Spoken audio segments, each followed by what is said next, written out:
Abonnez-vous sur notre chaîne YouTube Kadhafi Moumoudi pour ne rien manquer. Les forces armées de la République démocratique du Congo informent l'opinion en général et la population du Nord Kivu en particulier que depuis plus de 2 jours, les terroristes du M23 soutenus par les forces de défense du Rwanda, RDF, ont mené des attaques sans succès contre les positions des FARDC à Bigega 1 et 2, Bougussa et Prémidis. Déterminés à défendre l'intégrité du pays, les forces loyalistes ont mis en déroute ces criminels tout en leur infligeant des pertes énormes. Après avoir constaté d'énormes revers subis par leurs protégés sur le terrain, les forces de défense du Rwanda ont, cette fois et à découvert, décidé de violer l'intangibilité de notre frontière et l'intégrité de notre territoire en occupant la cité frontalière de Bunagana ce lundi 13 juin 2022 aux environs de 7 heures locales du matin. Ce qui constitue ni plus ni moins une invasion de la RDC et les forces armées de la République démocratique du Congo tireront toutes les conséquences qui s'imposent et défendront la patrie.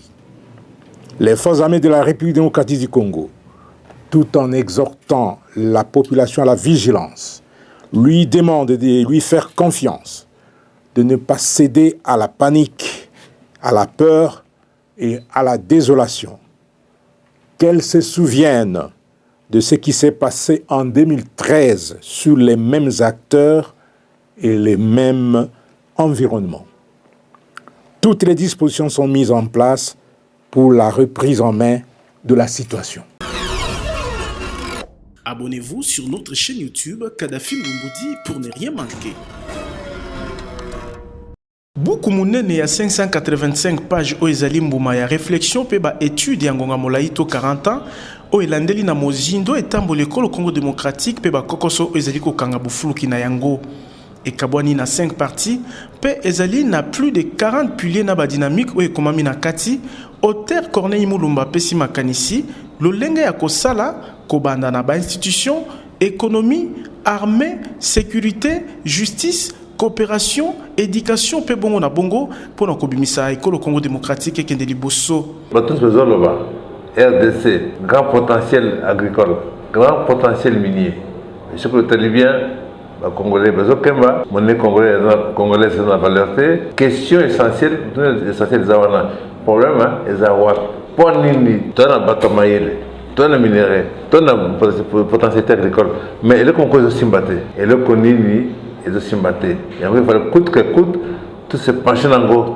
Na 19e pilier, mokomi ya buku oyo alobeli pacification ya Est Ekolo RDC. Au sécurité mboka na 140 000 militaires.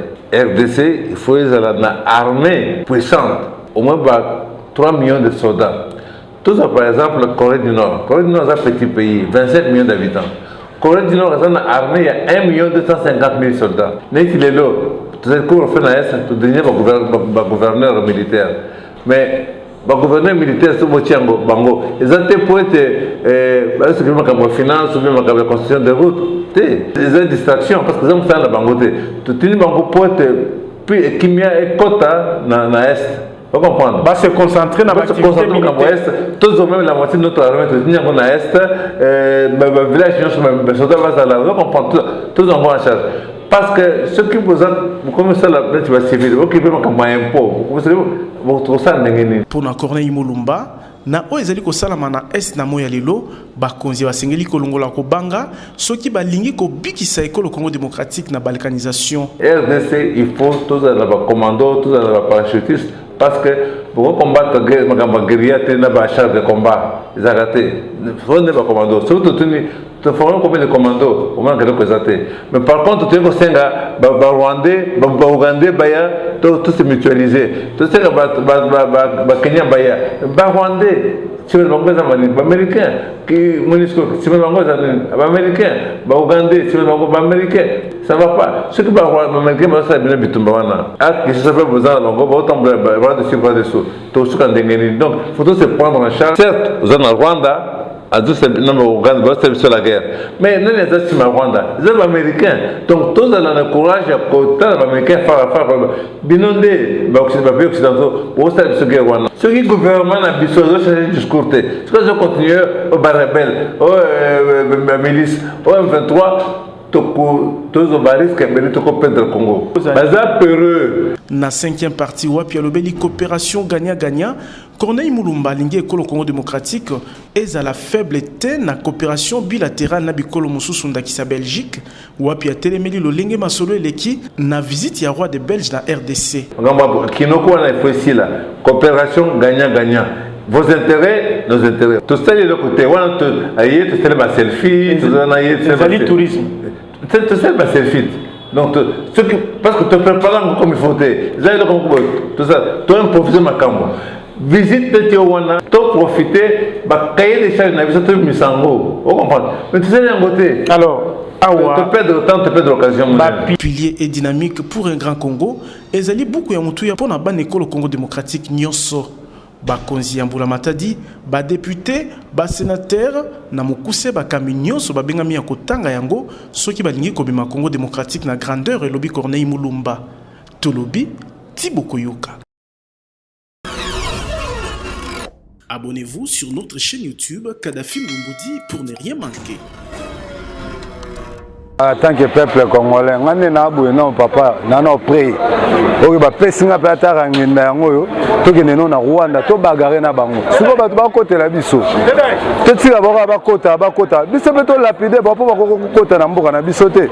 Bango ba oti Rwanda, ba signer pe ba ya a. Po na nga to beta na ga tati na suka. Eloko limbisi ate bitumba o biso bango ta sali 5 ans to bundara. Po ka to longa ga posio ya bango makamna bango mabe ba sala biso. To mur de Berlin to pour tous les jeunes de Tozawa, Tozawa est déterminé. On a Rwanda vraiment, mais de l'eau à l'année dans l'écran, 500 personnes déjà par côté, bien armées, balade va tenir un verre noir, et ça n'a pas ce magasin. Donc il faut que ça ait beaucoup d'efforts. Selon ma proposition, il y a Kagame, il y a Zolo Belawana, quelle que soit la négociation, mais il va aboutir à rien. Il faut qu'il y ait guerre, donc il y a ça déterminé.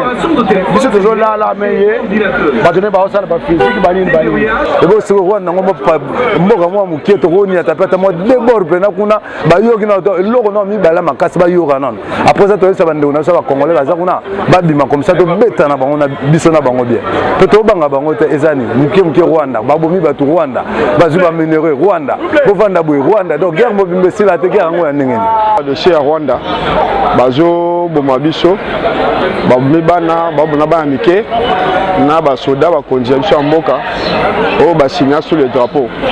Donc, il y a Congolais, tout le Congolais, tout le Kanda. Et tout le monde a la réaction contre ça matin. Donc, tout le monde a Kanda Makas. Donc, il faut grand force que le président de la République a ça tout de façon. Tout ça pour sa négociation. Ceux qui bango va dire qu'ils ont une négociation, il faut qu'il y ait une négociation. Déjà, le président Rwanda a répondu à Gibiso. Guerre Baosa de Lango na Rwanda, Baosa de Lango toujours na RDC. Il y a aussi un président de la République, après sa mot d'ordre pour que tout le monde na Rwanda. Le président, en tout cas, merci à Osali, en tout cas soutenir les soldats congolais, soutenir FARDC, soutenir les policiers, soutenir les jeunes. Mais pour nous, même tout ça, la force, à l'effort, la relation, les bandes, la force tranquille, et là, la bango,